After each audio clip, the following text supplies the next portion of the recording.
Senua finds a unique courage to keep pushing forwards on her quest, no matter what. She sees the world differently to those around her and faces challenges others would avoid.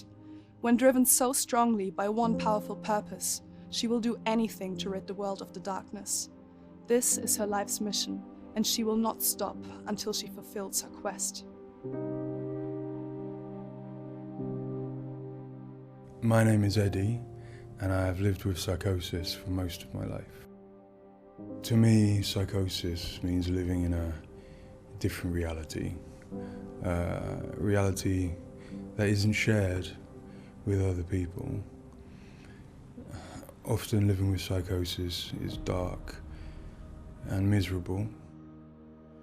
While experiencing psychosis, I've got to hear the voice of God, the opposite, seen and spoken with angels, and been to hell itself.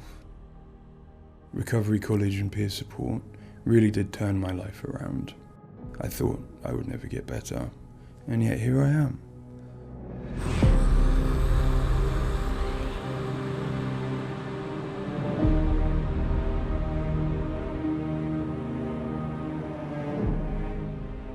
The things that Senua experiences in Hellblade are very similar to some of my own experiences.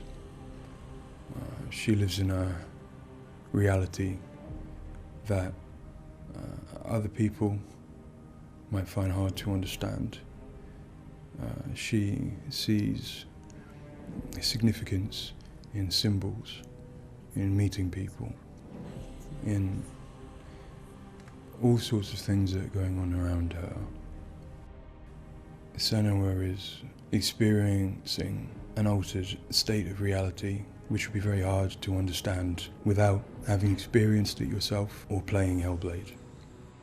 Lost soul who fought through hell to find us. You were lost. Not anymore. Paul. Are you ready for what you will find here? It's difficult saying that it's an illness, that it's not real.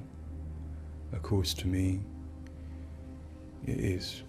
And of course, to Senua, it is. And that's what's driving her to do these amazing feats of courage, to overcome pain and exhaustion, to do what she knows she must. All the fear. Everything I've seen, everything I've done, has led me to this place. We've come so far, not far enough. Say it. You are ready. Tell them. In Senua's saga Hellblade 2, we tell the second part of the story of Senua, a Celtic warrior who, like Eddie, has experiences of psychosis, seeing the world in a unique way and existing in a reality unshared by others. At a surface level, this manifests for Senua in seeing things that others don't, hearing things that others don't, and having unique beliefs about the world. My name's Paul Fletcher. I'm a psychiatrist and a professor of neuroscience at the University of Cambridge, and I've been working with the Ninja Theory team on Hellblade and other projects for several years now. I am a clinical doctor, but have also added research and teaching to my role. And in all three areas, I'm especially interested in the human brain and how it strives to make sense of the world, which is complex and changing all the time. The lake, like a mirror. You can see the reflection. Senua, like many people, experiences psychosis. Now, psychosis is not a diagnosis, although it is associated with a number of medical and psychiatric conditions. But ultimately, it's a loose description of a shift in one's experience of reality. What are you doing? Screams of the dead. There's something here. They are not. I need to find out what it is. They are. A person with psychosis might experience changes in their perceptions and their beliefs. For example, they might see or hear things that other people can't. And they might come to believe things that are quite uncharacteristic for them. For example, they might feel that somebody, perhaps somebody even very close to them, is intent on trying to harm them. Now, it's very important to remember that this is not just a vague feeling or an imagination. To the person, it feels like their reality, just as everything around me feels like my reality to me. I, like many people, feel that in order to even begin to understand psychosis, we have to start with thinking about how the brain works in general, how it makes sense of the world around it. And when we do that, we're repeatedly confronted with evidence that actually it doesn't just rely on the evidence of our senses, but it actually relies on what it already knows, on its predictions, its anticipations, and its expectations. Your voices. Now that might seem like a defect. After all, why would we want to rely on what we already know rather than what the world is telling us? But if we did act simply as passive receivers, we would be completely swamped. We'd be like a newborn infant trying to make sense of the colours and shapes without any way of having a framework to try and understand those colours and shapes. Our senses are bombarded with information from the world that's rapid, it's intensive, it is noisy, ambiguous, unreliable. And if we were to try and make sense of that without imposing patterns and expectations, then it would be like trying to assemble a multi-dimensional jigsaw without knowing what the picture was on the box. Many of us think that the brain ultimately is an organ that makes predictions. It craves patterns and associations in order to make sense of the world. And without that, we are confronted with a feeling of uncertainty, of anxiety, of distress, even of fear. They're calling. Something is drawing near. Where do these predictions come from? Many of them are actually embedded in the structure of our brain, probably wired there by evolution. Many of them come from our earliest experiences as babies, trying to make sense of this new world that we're born into. Many come from our early childhood experiences, from what we learn from others and how we interact with others, from our parents, our teachers, our friends.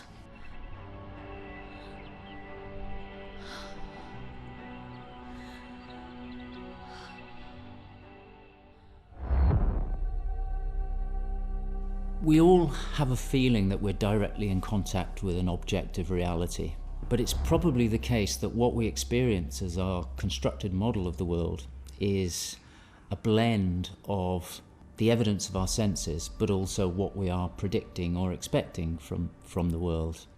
So this blend exists in a very fine and delicate balance, and the weighting of that balance probably varies a great deal across different individuals. But crucially, this balance is what determines how we experience and interpret and act upon the world. And some of them are embedded in shared experiences with others, our society, our culture, our arts, even our religions and our mythologies. So for the most part, this works very well for us and enables us to make sense of the world, but it's also, being a delicate balance, it can be shifted, and it's very easy, even under the most normal day-to-day circumstances, to deviate from objective reality. A good example of this is the hollow mask illusion. All of us are familiar with a mask. We know that it depicts a face and that the inside is hollow. But when we see the mask rotating round and we see the hollow side, there is a deeper prediction, probably embedded in our brain, that facial features tend not to be hollow, that they stick out. And this deeper prediction can override our knowledge that the mask is hollow and make us actually perceive the face as sticking out at us. Despite what we know, the deeper predictions will override this.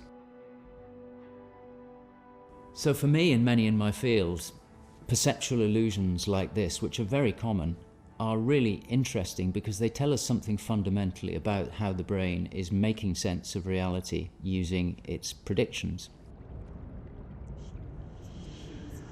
You can see it. But more than that, for me, it's very interesting because it begins to give us a sense of how psychosis might begin to emerge. Psychosis is this experience of an altered internal construction of one's reality. And it seems feasible that this is dependent upon this balance I've talked about between predictions and evidence. And it is probably the case that some people tend to weight their predictions more heavily. This, in many circumstances, is advantageous because it means that they can discern patterns and associations that perhaps other people can't. But if that balance was shifted further by different circumstances, then it may well be that they begin to construct a reality that doesn't accord with the world around them. What might cause that shift? Well, a number of things. It could be caused by stress, sleep deprivation. It could be caused by illness, neurochemical disturbances. It's also the case that our experience will change how we predict things. So a very profound experience, for example, of trauma, could powerfully change the way in which we make predictions about the world and shift us from this delicate balance into a state of psychosis. In the case of Senua, we know that from an early age she was able to discern patterns and associations that perhaps other people couldn't. And on top of that, her childhood and adolescence had a number of traumas in it. Her father was abusive and he accused her of being the cause of evil and darkness. Her mother, who had the same capabilities as she did, was actually sacrificed for the same reason. And in addition, her village was attacked by Vikings and her lover was brutally killed. And it's possible that all of these traumas would act on her natural tendencies to topple her into this psychotic experience that is depicted in Hellblade. With every defeat, the dark rot will grow and soon it will take her soul.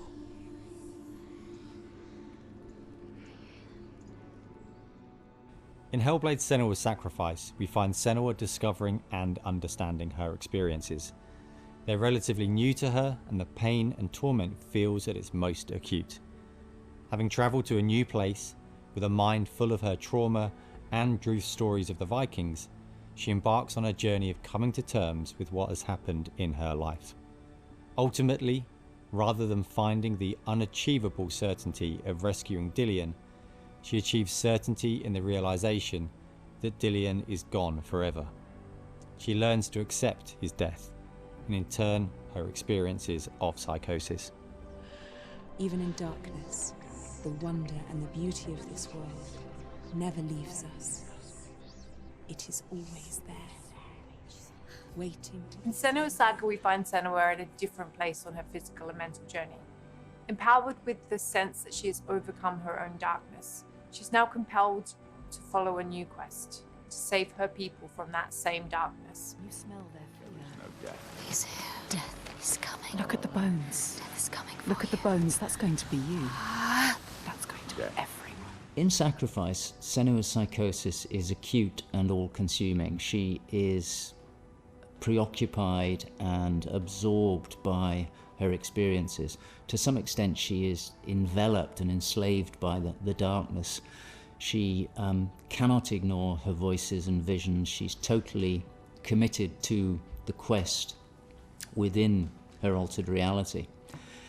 In Saga, there has been some resolution to this. There's no miracle recovery. She still experiences the voices and visions.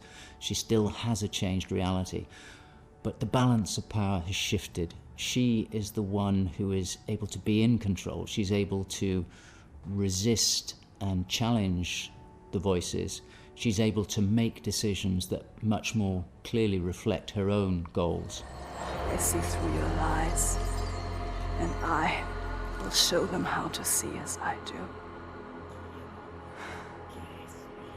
I will not appease your gods. I will destroy them. And in addition, in Saga, she is able to encompass the reality of others. She sees them for the constructions that they are, and she is able to interact with them. And I think that's a very powerful change and a very important area to explore. They have lost everything. In Saga, we've had the opportunity to explore the next phase of Senua's mental health journey. One where she's come to a place of understanding, but where she and us as creators have new challenges to overcome. Where Senua's belief system will clash with that of others. Her experiences will play out in the presence of people who don't share her perspective.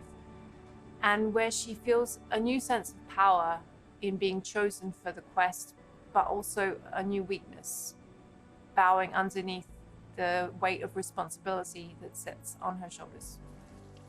Wait.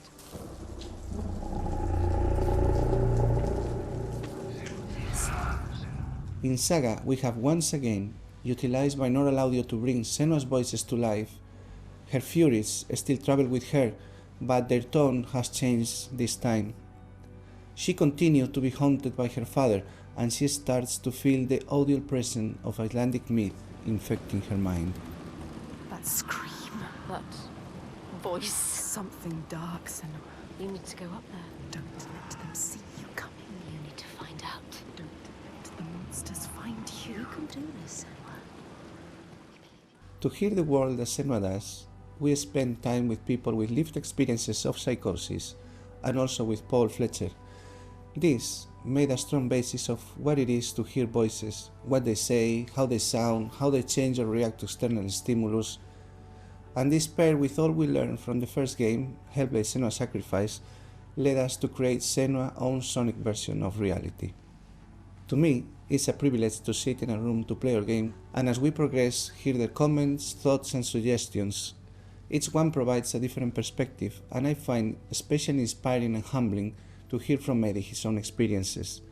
Especially, I find he has a way of putting very complex emotions, situations in a very simple yet poetic way, and it's really inspiring for me when I'm thinking in Senua's journey. We use binaural audio to bring 3D space in the headphones. This allows to experience the voice hearing and other sounds with a physical sense. Also extremely important is the performance of the voices, and for that we have been collaborating with Helen and Abby, our Furies. They are the most prominent voices of Senua. The way we perform is important as well, allowing for freedom, movement, creative input from Helen and Abby, and also important to have with them conversation and spend time talking about the journey of our character.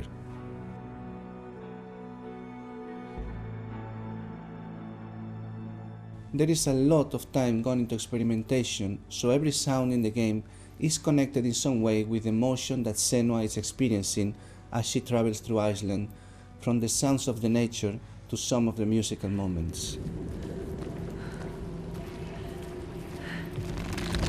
What's a sign? Beyond of its uniqueness or not, I find that for me, something extremely important is to create a connection beyond the game.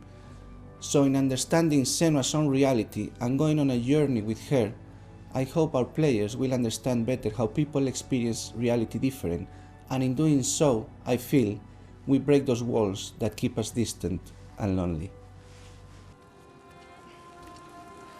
My brothers used to come here to practice fighting. Sneak out. Follow them. For Saga, in order to bring Senua's experiences of hallucinations to life, it was very important for us to listen to people's real lived experiences. It was then a case of thinking about how Senua's world and reality might look when faced with these types of examples. This would have been impossible without Paul Fletcher and amazing people like Eddie and Kathy, who've been so open and honest about what they have been and do go through on a day-to-day basis. I think it takes real strength to be able to talk about such personal things to a new group of people. On the visual side, we have lent into things like repeating fractal geometry shapes, cymatic patterns, with lighting and post-processing changes to all help reflect the current feelings of Senua. And hopefully, when combined with the audio and gameplay, the player will get a sense of what we are aiming to achieve. Dying right before your eyes. just like before. No, this cannot happen again. You couldn't do anything. We have to stop it happening. Face it. You need to face it. Focus. You need to look at it. In Sacrifice, we saw a story of Senua's suffering at the hands of her experiences. In Saga, we're telling a more nuanced story of the next step on her journey. One where she has found a greater balance, but where her experiences are just as strong. Where rather than being a victim to her experiences of psychosis, she is driven by them on a path that only she sees. Bringing sin with you. The gods cannot be killed.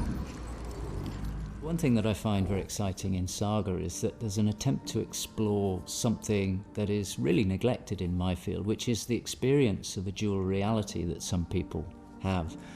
People who have had Senua's types of experience have spoken to me about this feeling that they have their own reality, but they also recognize the reality that others experience, and it can be very confusing, it can be disorientating.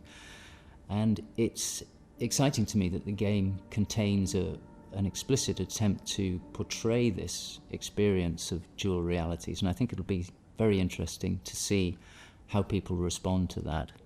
It's amazing what has been done and what's been portrayed. I think it's really difficult to turn words into what other people might be seeing, but I think I'm always blown away by what Ninja Theory come up with for their games, and I'm really stunned at the quality of, you know, the things that she sees and the sounds of the voices that she has. I think they're pretty realistic. She's getting closer. Yes, she can feel it.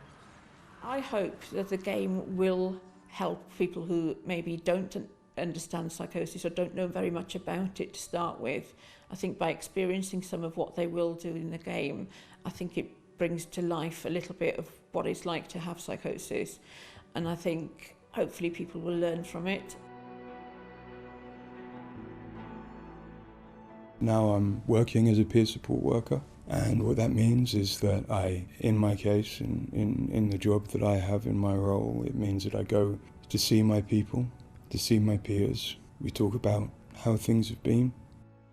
The way that Hellblade has captured the experience of psychosis is nothing like I've ever seen before in terms of its realism, in terms of its fairness to people like me.